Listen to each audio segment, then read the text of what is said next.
আমি আমি একজন প্রবাসী, বিএনপিকে ভালোবাসি।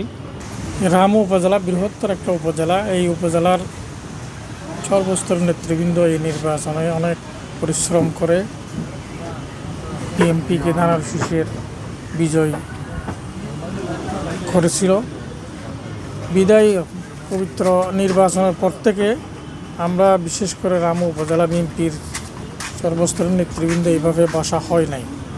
সেই জন্য আমি আজকে লাস্ট রমজান হিসাবে আমার একটা ইচ্ছা ছিল, আমি সবাইকে নিয়ে আজকে ইফতার করব। আলহামদুলিল্লাহ এখানে আমাদের এই মাননীয় নবনির্বাচিত সংসদ সদস্য কক্সবাজার 3-এর লুৎফর রহমান কাজল ভাইও উপস্থিত ছিল।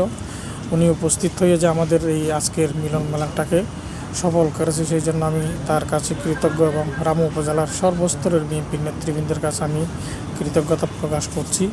কারণ সবাই যে স্বতঃস্ফূর্তভাবে উপস্থিত হয়ে এখানে এই আজকের ইফতার মাহফিলকে যে সফল করেছে সেই জন্য। জাতীয় দল বিএনপি জনাব তারেক রহমানের নেতৃত্বে যে বাংলাদেশ বিনিময়ে যে নেতৃত্ব দিচ্ছেন, এই নেতৃত্বে আমরা সবাই ঐক্যবদ্ধ হয়ে কাজ করবো।